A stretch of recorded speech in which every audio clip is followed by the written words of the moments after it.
Assalamualaikum warahmatullahi wabarakatuh. Alhamdulillahilladzi hadana li hadza wa ma kunna linahtadiya laula an hadana Allah.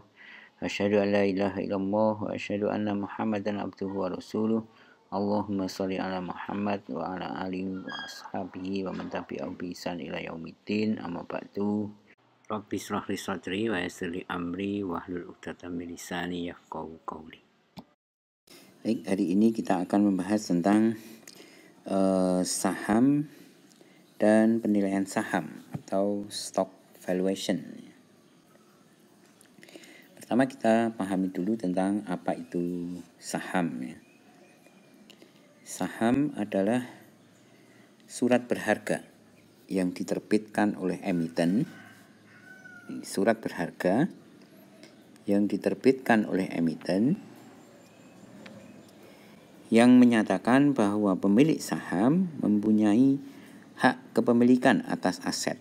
Jadi punya hak kepemilikan atas aset perusahaan. Itulah saham. Emiten adalah sebuah perusahaan yang mengeluarkan saham. Jadi emiten itu adalah perusahaan yang mengeluarkan saham.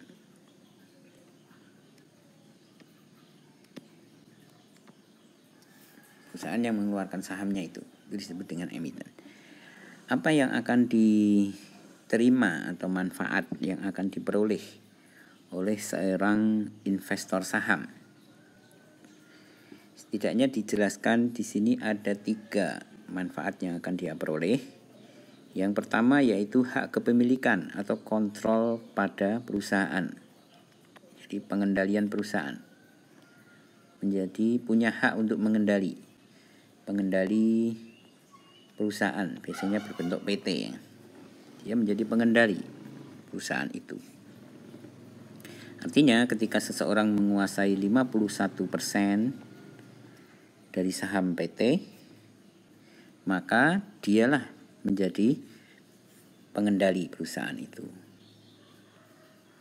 Nanti kita beri contoh ya. Kemudian yang kedua, dia memperoleh apa yang disebut dengan dividen.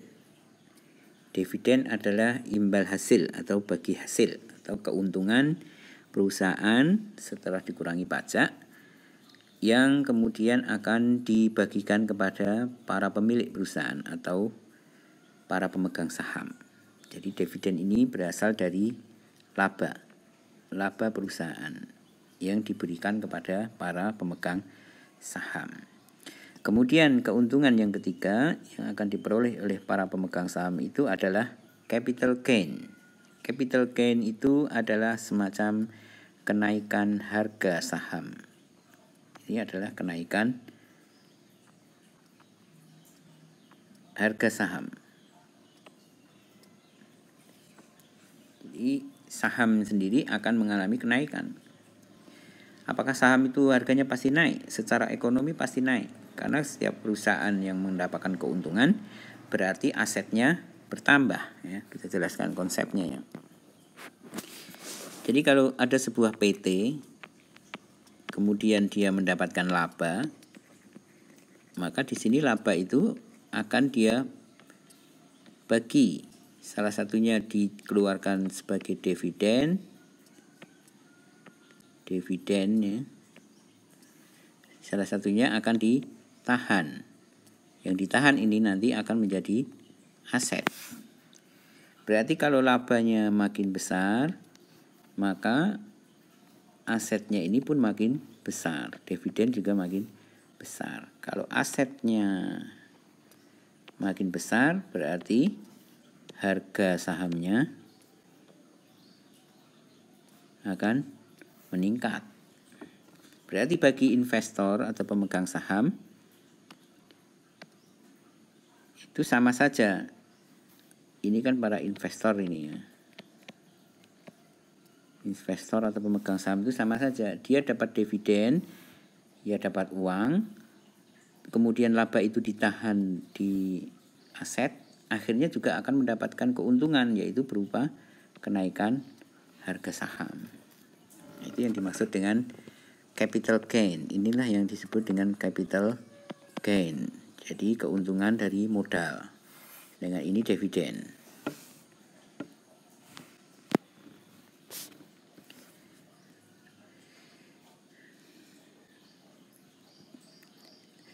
Investor memiliki hak istimewa antara lain tadi sudah dijelaskan ya di depan, yaitu hak kepemilikan kontrol atas perusahaan.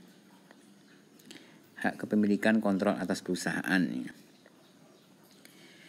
Hak ini tercermin dengan voting right atau hak untuk pengambilan suara. Karena dia punya 51% saham, berarti suara dia 51% dalam rapat.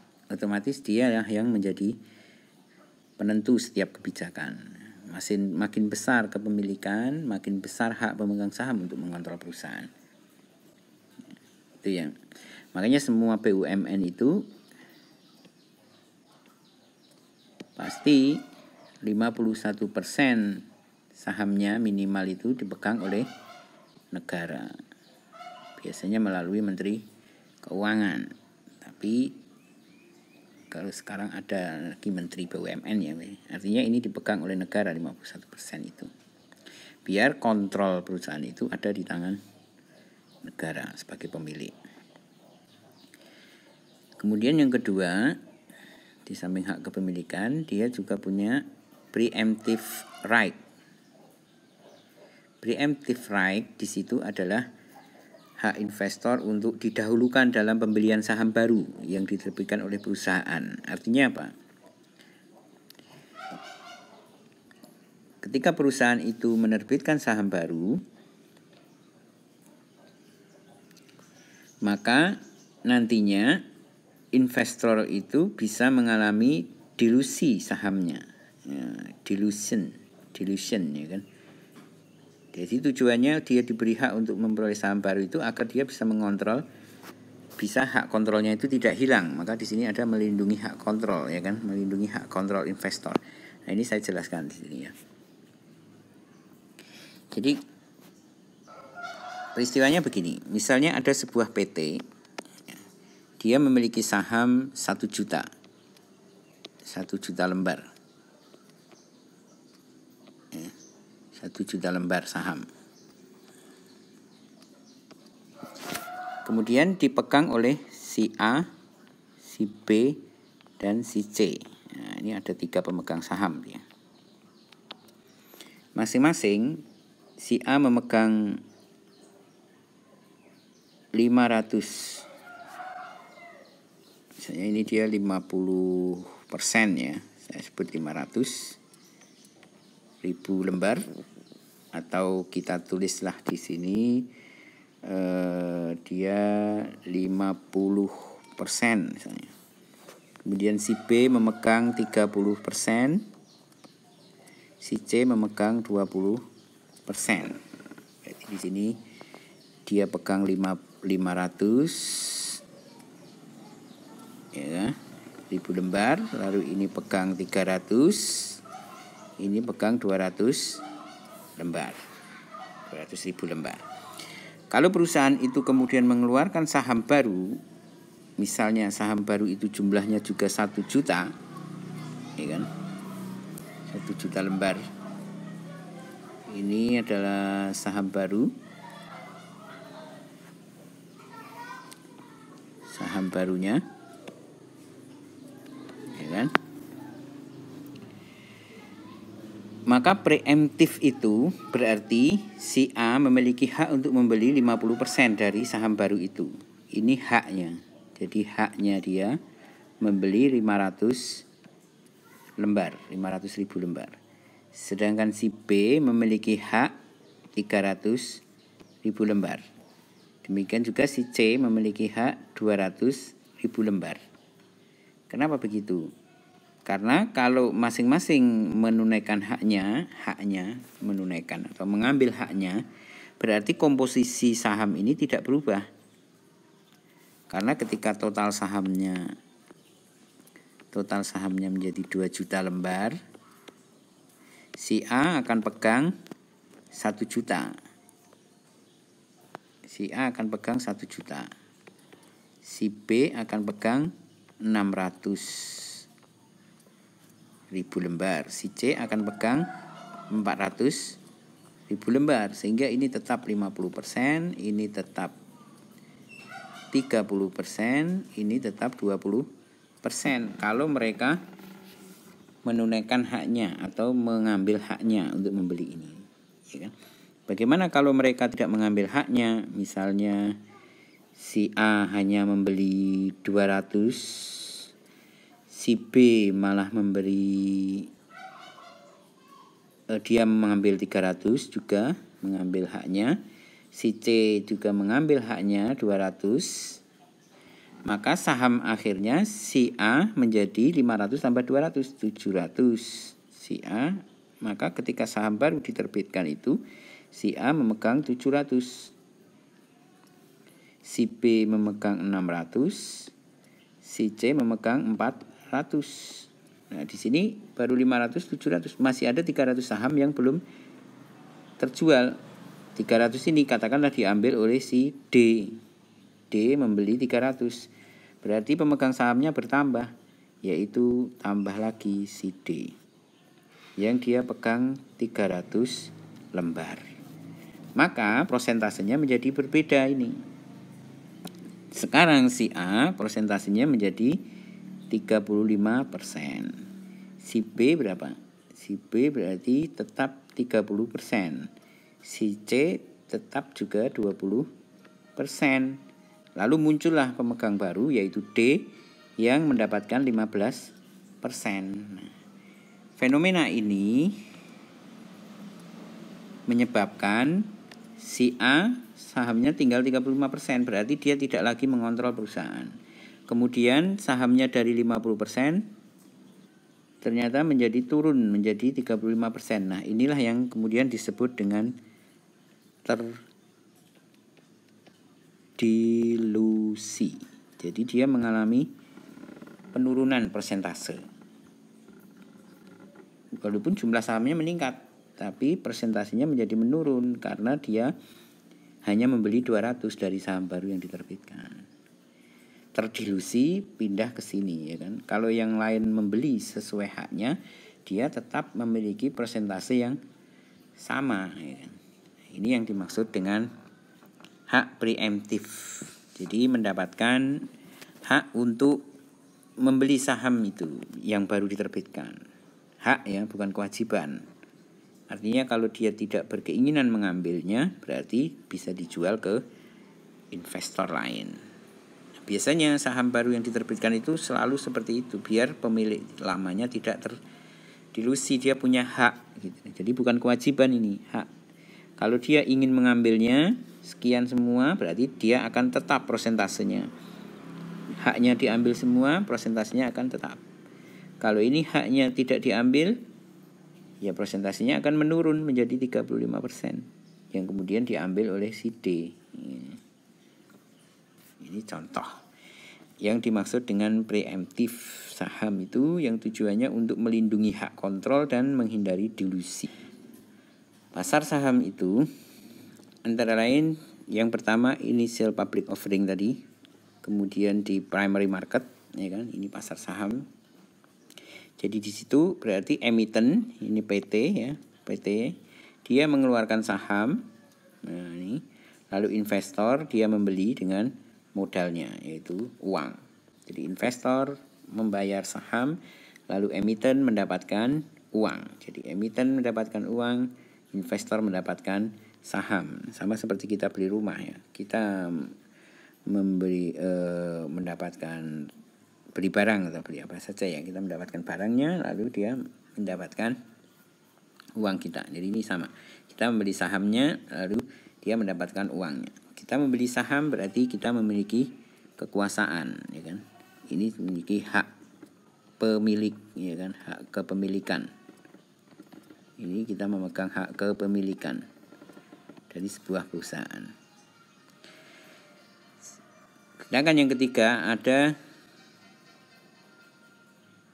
yang disebut dengan pasar sekunder. Pasar sekunder yaitu ketika investor A, pemegang saham sebuah PT, menjual sahamnya kepada investor B. Jadi investor A menjual sahamnya pada investor B, lalu maka investor A mendapatkan uang, sini masuk ke investor A, lalu saham investor A pindah ke investor B. Tapi perusahaannya ini tidak dapat saham di pasar sekunder, tidak dapat uang dia di pasar sekunder. Karena uang itu hanya antara para investor. Nah, itu berarti transaksi terjadi di pasar sekunder. Artinya uang itu hanya beredar di antara para investor, bukan dengan perusahaan yang mengeluarkan saham itu. Kecuali kalau perusahaan mengeluarkan IPO, saham baru lagi di pasar primer, maka investor masuk, perusahaan akan mendapatkan modal lagi yang baru. Jadi ada dua, pasar sekunder dan pasar primer.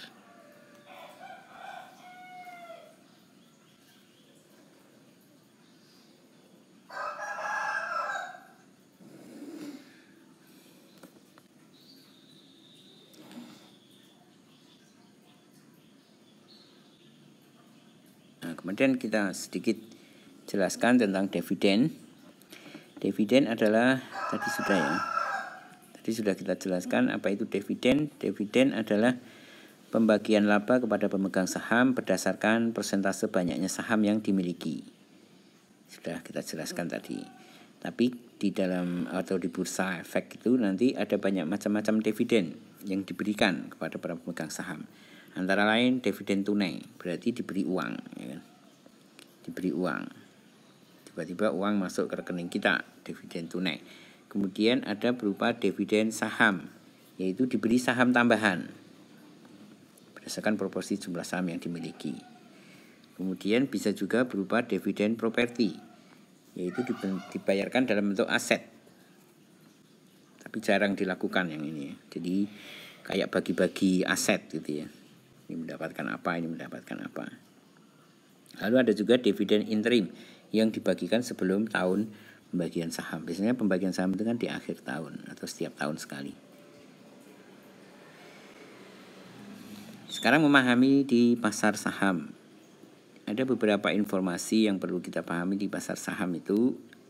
Antara lain ada yang disebut dengan IHSG, Indeks Harga Saham Gabungan. Ini berarti menunjukkan seperti apa pergerakan harga ini adalah semua saham yang tercatat di bursa. Jadi pergerakan harga di semua saham yang tercatat di bursa.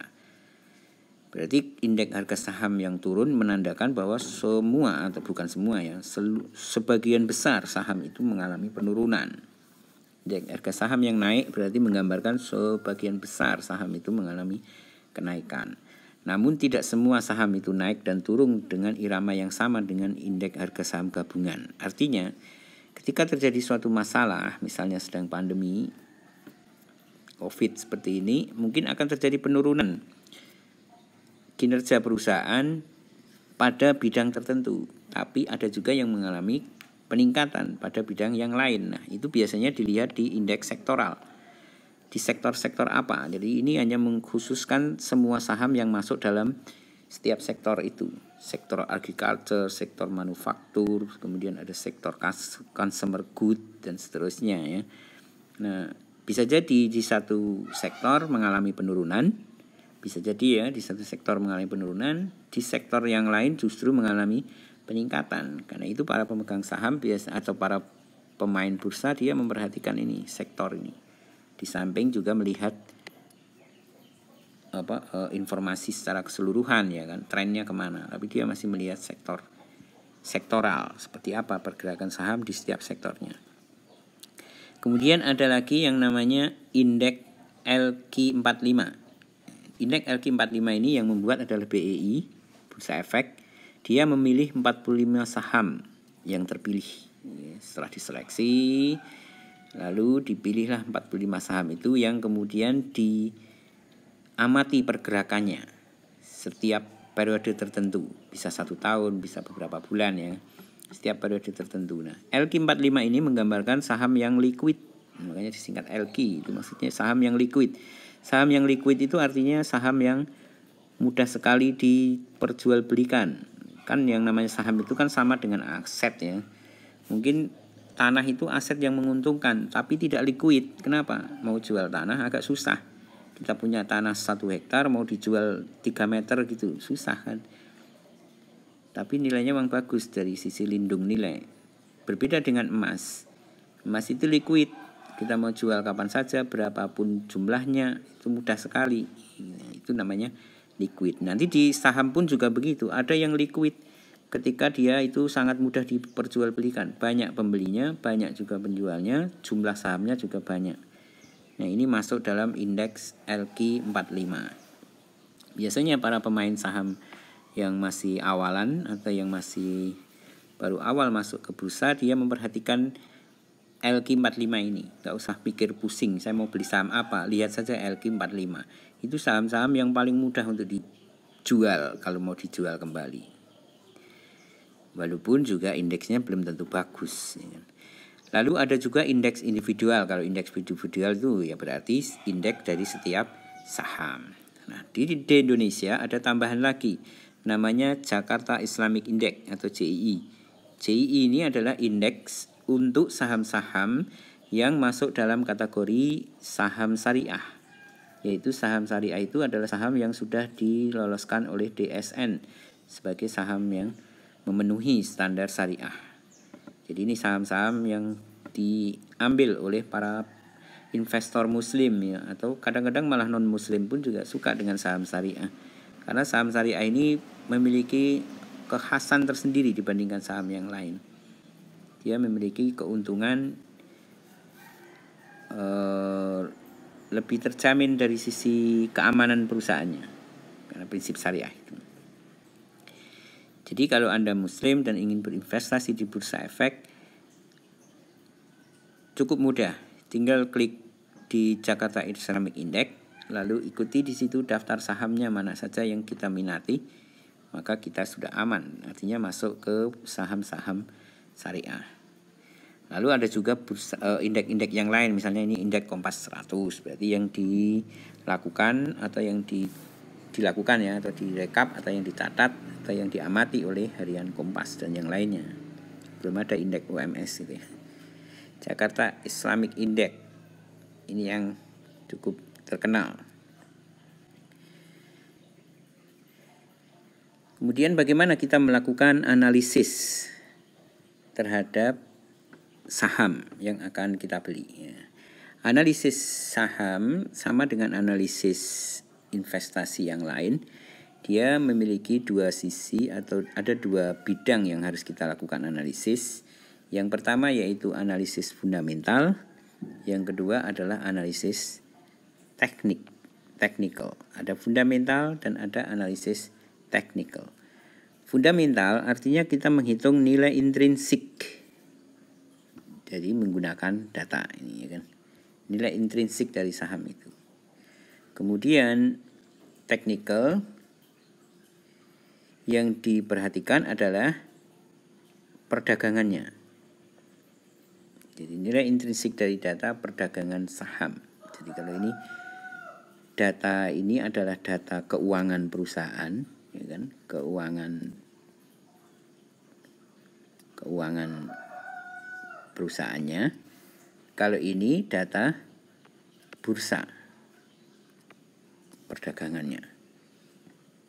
Jadi setiap aset itu punya nilai intrinsik dan punya nilai technical, ya kan? Misalnya emas sekarang harganya sampai 800.000 atau 900.000. Berarti dia mahal sekali. Tapi biaya produksi emas itu adalah $1.000 per troy on per 12 gram. Ini biaya produksinya, berarti ini nilai intrinsiknya. Kalau kemudian di bursa harganya menjadi $1.700, itu berarti nilai teknikalnya. Ini kalau dianalisis berarti ini analisis teknikal, analisis di bursanya ya kan. Analisis intrinsiknya nilainya dia sekitar $1.000 per troy on 12 gram ya kan. Jadi ada dua penilaian terhadap saham itu atau aset, yaitu nilai fundamental dan nilai technical atau transaksi. Technical ini arahnya ke arah transaksi.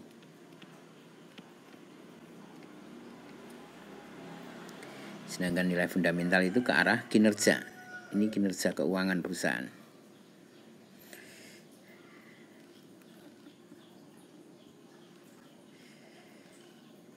Kita bahas dulu, harusnya kita bahas dulu fundamental ya. Analisis fundamental. Tapi di sini kalau analisis fundamental kita melakukan analisis ekonomi dan pasar modal. Jadi di analisis fundamental ini kita melakukan analisis ekonomi dan pasar modal. Kita melakukan analisis industri dan analisis perusahaan. Ini berarti yang skopnya global ya kan. Global atau makro ya kan. Makro, kemudian industri ini berarti sub makro ya kan. Lalu analisis perusahaannya ini yang mikro. Jadi hanya ke arah perusahaannya saja. Ekonomi makro, sub makro dan mikro. Kadang ketika perekonomian tidak bagus masa pandemi, ada juga industri yang bagus. Di dalam industri yang bagus itu ada juga perusahaan yang tidak bagus. Jadi seperti itu dalam analisis fundamental. Sedangkan dalam analisis teknikal ini hanya akan dikenali atau yang dianalisis adalah pola pergerakan harganya. Kenapa begitu? Karena diyakini pergerakan harga itu akan berulang. Ketika harga itu naik sangat tinggi, maka para investor itu cenderung untuk menjual. Karena dia mendapatkan keuntungan capital gain, maka dia akan menjual. Nah, ketika dijual berarti akan semakin turun tuh harga saham itu sampai rendah. Ketika sudah sampai rendah, investor akan menganggap ini harga sudah murah, maka mereka berbondong-bondong lagi membeli sehingga harga kembali naik lagi. Nah, itulah yang menyebabkan pergerakan harga saham itu punya pola. Memang seperti itu ya. Ketika naik begini, lalu orang siap jual. Jadi ketika orang menjual, maka akhirnya terjadi penurunan harga. Ketika sudah rendah, orang berbondong-bondong membeli. Ketika dibeli, maka naik lagi. Ketika naik di sini kok belum pada jual, tunggu naik lagi lebih tinggi. Berarti tren sahamnya bagus, baru dijual. Lalu turun lagi. Lalu sampai sini sudah banyak yang beli. Jadi naik lagi. Nah, di sini ini namanya pola perdagangan. Nah, dengan pola perdagangan inilah yang kemudian diamati lalu dianalisis oleh para analisis teknikal ini. Analisis teknikal biasanya menggunakan grafik. Karena itu mereka biasanya dikenal dengan kaum chartis, ya kan? Yaitu orang-orang yang acuannya cuma grafik saja. Kadang dia tidak memperhatikan perusahaannya bagus apa tidak. Nah, ini chartis itu hanya melihat chartnya aja, pola pergerakan harganya.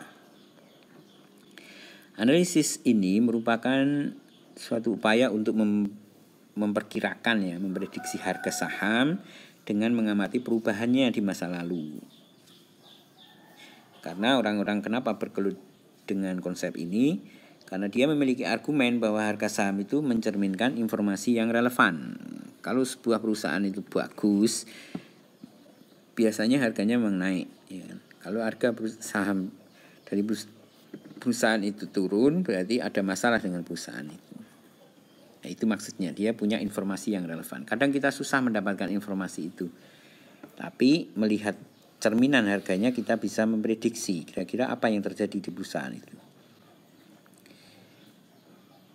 Kemudian dia meyakini bahwa informasi yang relevan itu ditunjukkan dengan perubahan harga di masa lalu. Maka dia melihat, chartis itu kan melihat pola harga yang terjadi yang sudah ada, bukan yang ke depan ya kan.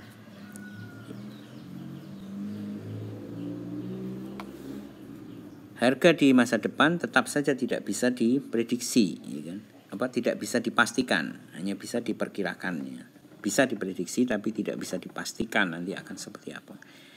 Perubahan harga saham akan memiliki pola tertentu dan biasanya pola itu akan berulang. Nah, ini yang diyakini para analis teknikal, ya kan? Kaum analis teknikal. Jadi dia cuma lihat pergerakan harganya, polanya. Seperti seperti apa polanya. Oke. Kita lanjutkan ke analisis fundamental ya.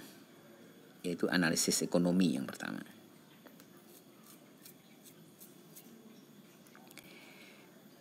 Di analisis ekonomi ini ya kita melihat data ekonomi. Apa sih data ekonomi yang diperhatikan? Biasanya produk domestik bruto atau GNP. Berarti kan pendapatan negara, ya kan?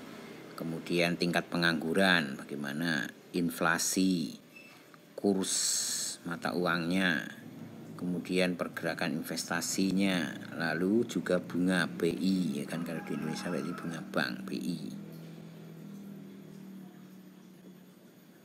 Ini sangat berpengaruh nantinya ya, data ekonomi itu. Kemudian analisis industri. Kita perlu memilih, tujuannya untuk memilih industri yang memiliki prospek yang menguntungkan. Beberapa penelitian menunjukkan bahwa industri yang berbeda mempunyai tingkat return yang berbeda. Artinya marginnya itu beda-beda, ya kan? Marginnya akan beda. Orang jualan beras dengan jualan rokok itu marginnya beda, ya kan? Beras itu paling keuntungan 1-3% aja sudah cukup. Tapi dia terus menerus. Kali ini minimal 10% ya.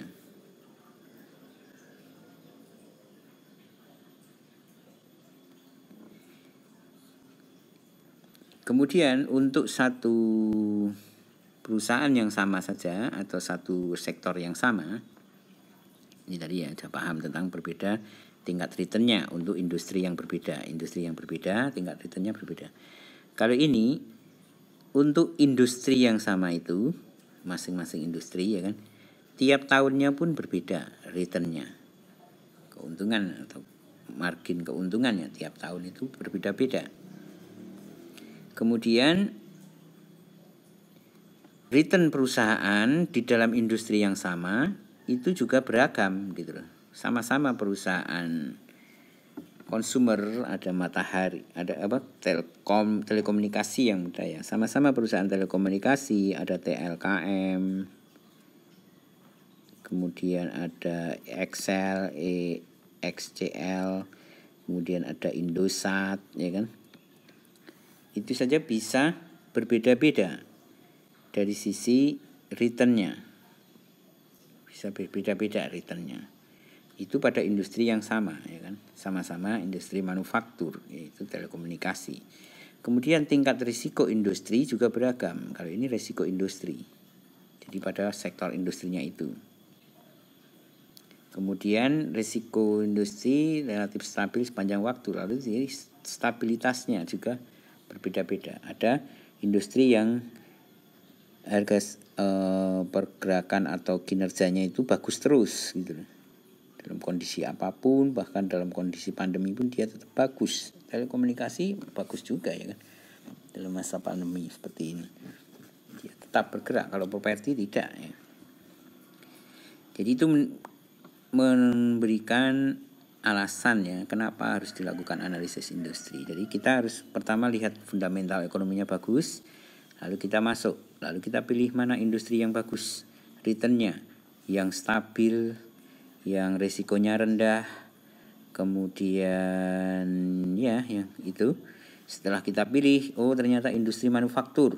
Setelah industri manufaktur kita pilih, baru kita memilih mana perusahaannya yang akan kita beli sahamnya. Maka dilanjutkan dengan analisis perusahaan.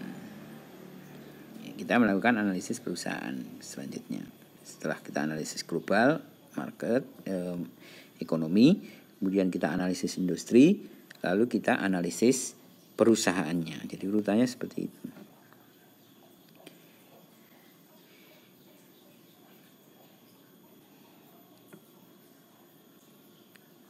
Analisis fundamental pada perusahaan ini, yang pertama yaitu pendekatan present value. Pendekatan present value ini sama dengan analisis yang pernah kita pelajari ya pada analisis aset di sana. Pada ikatnya sama. hanya beda istilah saja. Artinya penerimaan yang diperoleh oleh investor di masa depan itu berupa dividen. Kalau perusahaan kan namanya laba, kalau investor berarti dividen. Dividen discounted model. Kalau saya beli saham harganya berapa? Harganya 1.000 per lembar. Lalu setahun dapat dividen berapa? 200. Berarti kita bisa hitung return kita berapa? 200 per 1.000. Berarti 20%.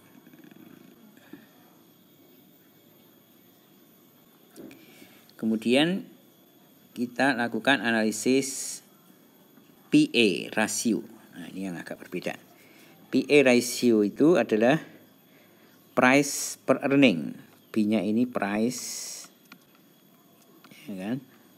Earning ini adalah dividennya. Earning itu laba atau dividen, ya kan? Jadi PER atau PE itu akan mencerminkan rasio harga pasar saham terhadap laba. Ini akan mencerminkan mahal atau murahnya saham itu. Mahal atau murah itu bukan dilihat dari nominalnya, ya kan? Ada saham Telkom 3.600, saham XL 1.200. Berarti murah mana? XL. Salah nih, ya kan? Ini misalnya EXCL, ini TLKM misalnya. Wah, berarti murah XL. Yang bukan dilihat dari nominalnya. Kalau ini namanya nominal, ya kan? Nominal itu kan besarnya modal yang diperlukan. Dilihatnya murah dan tidak itu dari pernya. Kalau ini pernya adalah 15, kemudian EXCL ini pernya adalah 20, berarti murah mana? Murah yang 15, karena harga dibagi dividennya kecil, berarti kan harganya rendah dia.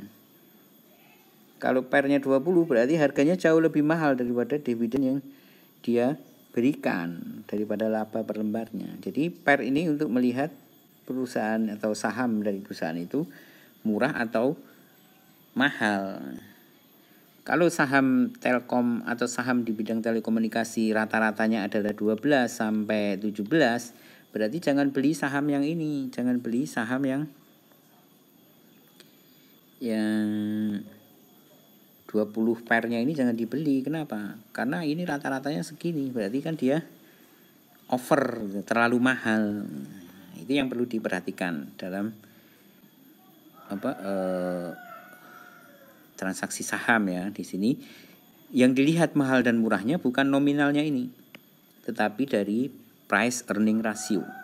Jadi rasio harga dibandingkan keuntungan yang dia bagi atau dibandingkan dividen yang sering dia bagikan, ya kan.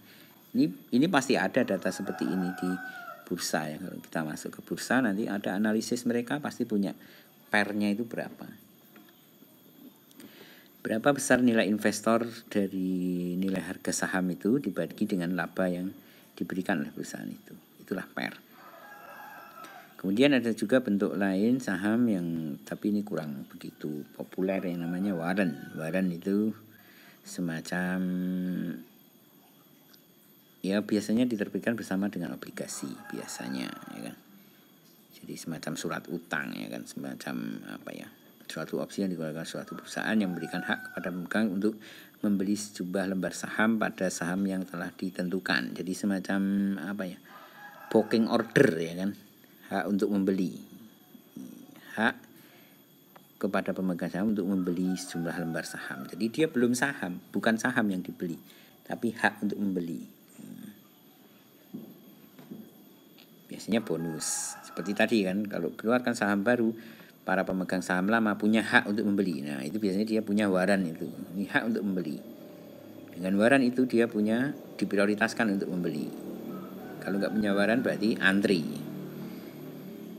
Nah, biasanya ini sebagai pemanis, ya, sebagai satu tawaran yang tambahan. Kemudian di bursa saham nanti ada istilah right issue.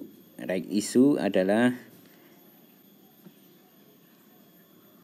hak dari para pemegang saham untuk membeli saham baru. Nah, biasanya setiap pemegang saham itu mempunyai satu right, satu hak untuk setiap lembar saham yang dimilikinya. Ini satu hak. Kalau dia punya 30% seperti yang pernah kita gambarkan tadi ya, dia punya 30%, dia punya hak untuk membeli 30% dari saham baru yang diterbitkan. Apabila pemegang saham tidak ingin membeli saham tambahan tersebut, maka ia bisa dijual right-nya ke orang lain yang mau membeli saham tersebut. Nah, di sini dia menjual right-nya, menjual haknya. Apa yang mempengaruhi harga saham?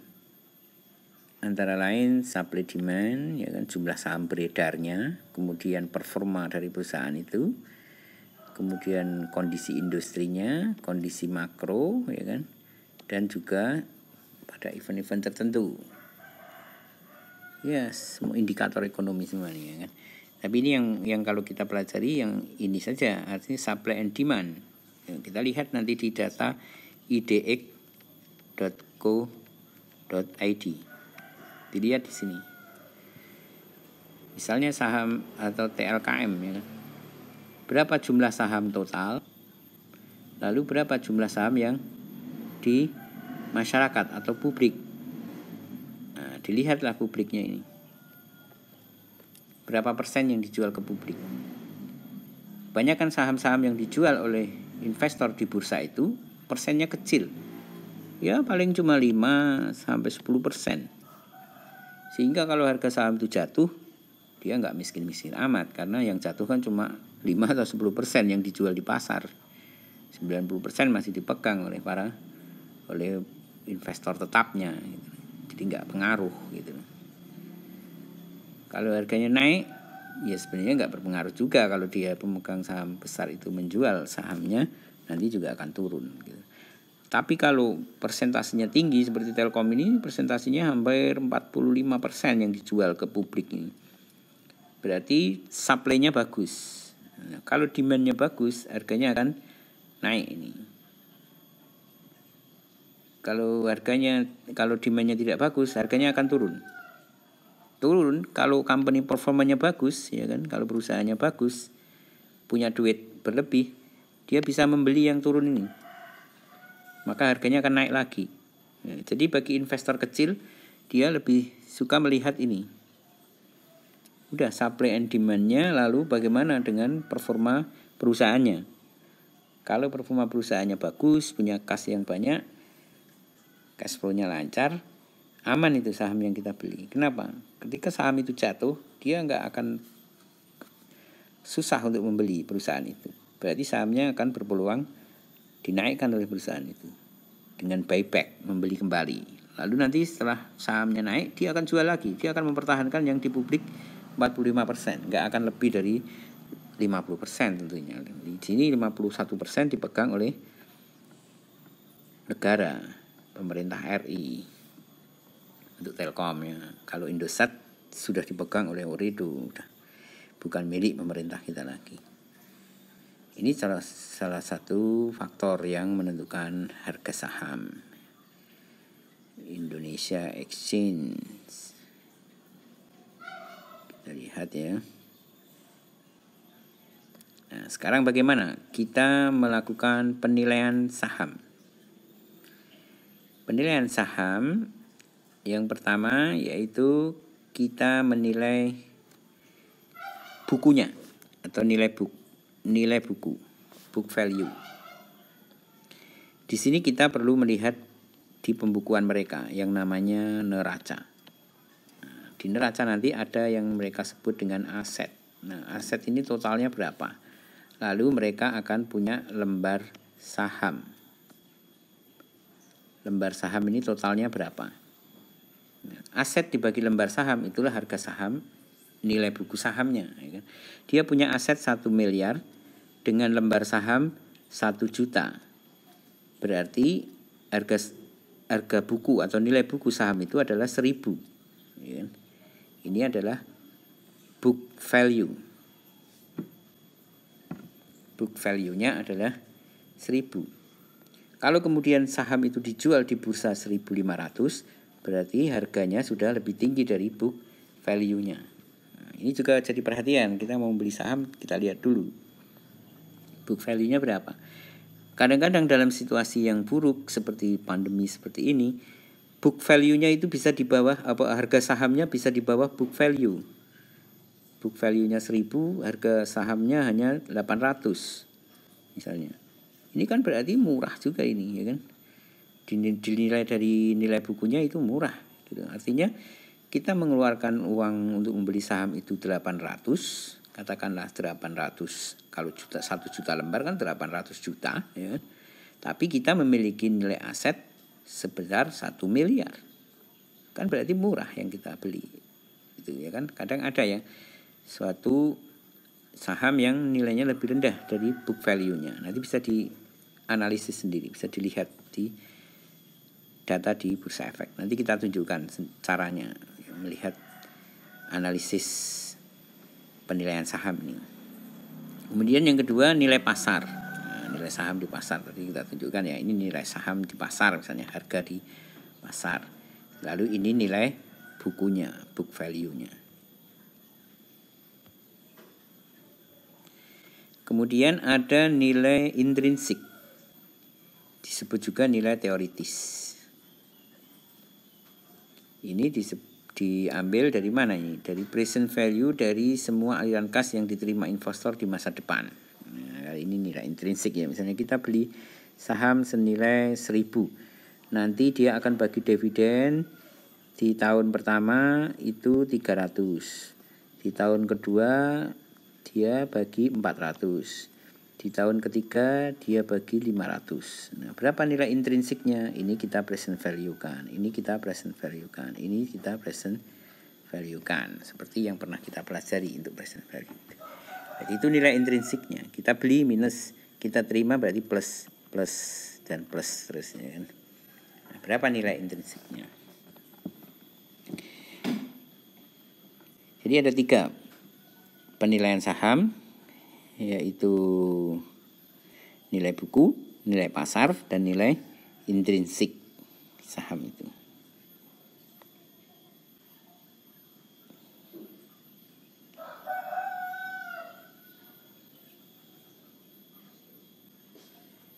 Tadi sudah ya, EPS. Nanti ada juga istilah yang di bursa itu. Kalau Anda lihat di bursa nanti ada istilah mereka menggunakan EPS. Ini singkatan dari earn per share atau laba per saham. Jadi kalau kita lihat sebagai investor saham itu, yang dilihat bukan Telkom mendapatkan laba 100 miliar. Jangan lihat 100 miliarnya, tapi lihatlah EPS-nya. 100 miliar kalau sahamnya ada 2 miliar, berarti EPS-nya berapa? 100 dibagi 2, hanya 50. Per lembarnya hanya dapat 50. Ya kan? Perusahaan itu laba 100 miliar, tapi sahamnya hanya 1 juta. Berarti EPS-nya berapa? 100 ribu, ya kan? Dibagi 100 miliar kan berarti 100 ribu juta, ya kan? Dibagi 1 juta. Udah besar sekali, ya kan? EPS-nya. Berarti ini lebih menguntungkan. Jadi yang dilihat bukan laba nominalnya, tapi EPS-nya. Para investor saham itu yang dilihat EPS-nya. Berapa laba per lembar sahamnya? Karena ini dividen dibagi dengan jumlah sahamnya. Kemudian tentang saham sendiri ada beberapa karakteristik mereka. Ada preference stock, saham yang khusus, ya kan?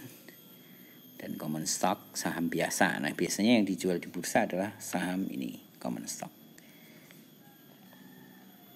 Kalau ingin menekuni tentang saham, nanti bisa mempelajari secara khusus di training-training yang diadakan oleh para broker saham, ya.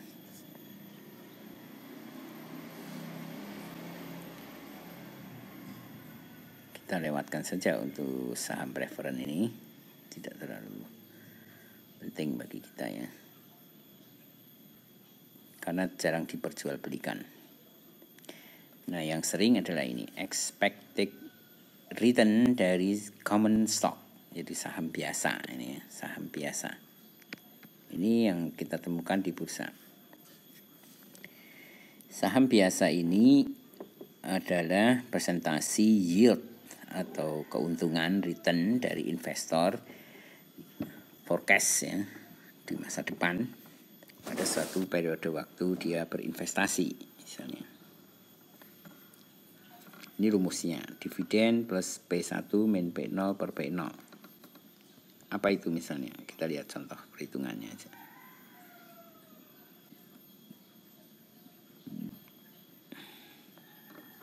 Nah, di sini kita rumus tadi bisa kita bagi menjadi dua, yaitu dividen per modal, P0 ini adalah modalnya ya mestinya ya.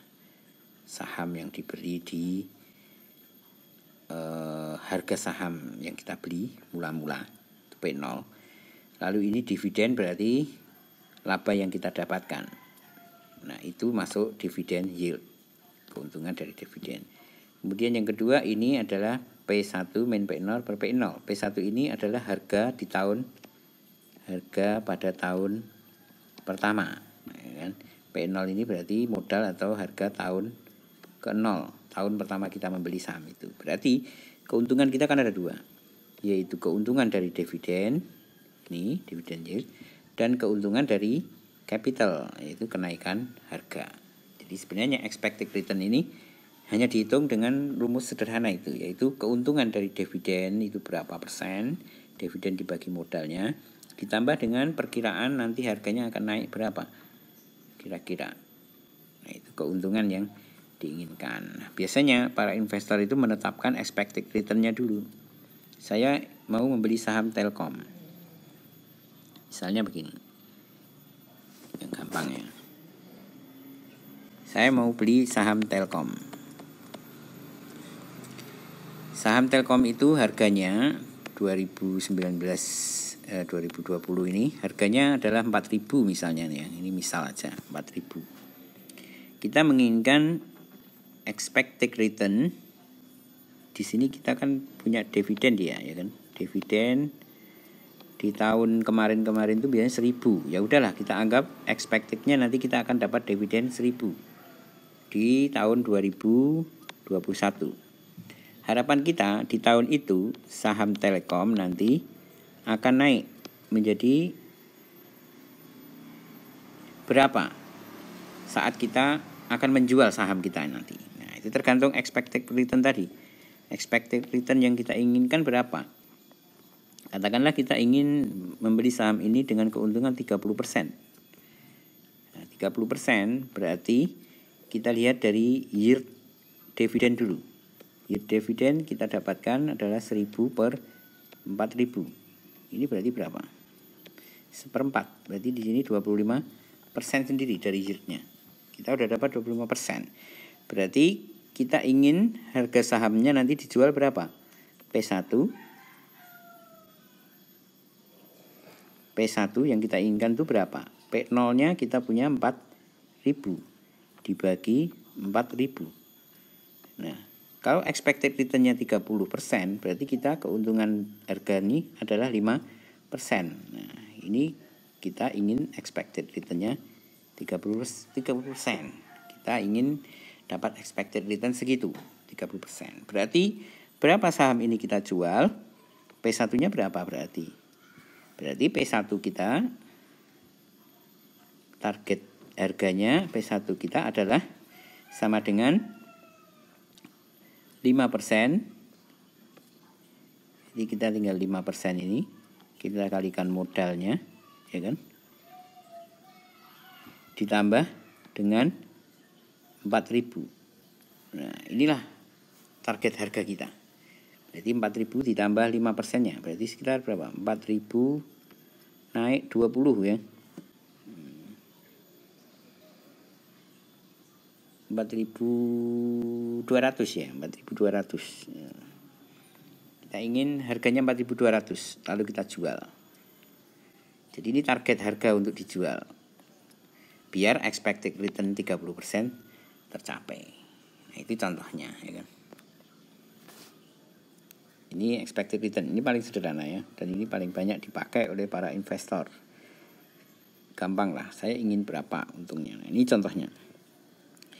PT XYZ memperkirakan akan mendistribusikan dividen tahun depan sebesar 3.000. Harga saham PT ini sekarang adalah 8.000 per lembar. Tahun depan diramalkan harga saham akan naik menjadi 10.000.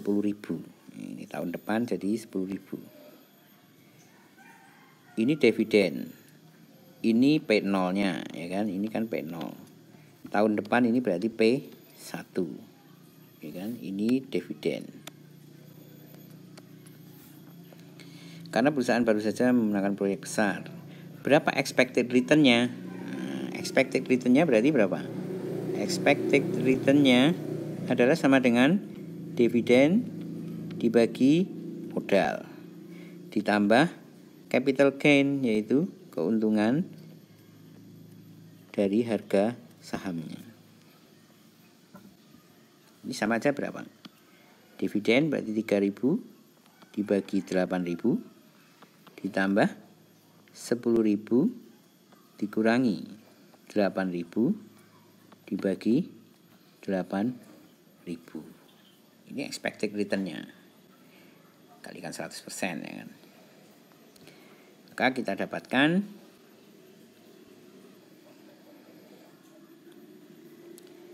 yaitu sebesar 62%, ya. Bayangkan kita punya keuntungan 62% dalam 1 tahun. Kalau investasi 100 juta menjadi 162,5 juta. Keuntungan yang sangat besar ya saham. Tapi juga biasanya high return, high risk. Tinggi keuntungannya juga memberikan risiko yang besar. Itu sudah biasa. Kalau tinggi keuntungannya, risikonya kecil, semua orang ke situ. Kalau keuntungannya rendah, risikonya besar, nggak ada yang mau. Ya. Biasanya yang wajar begitu.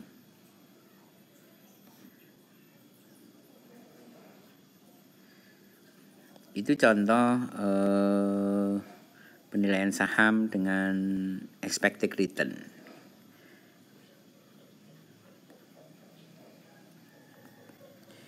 Kemudian ada model dividen diskon model.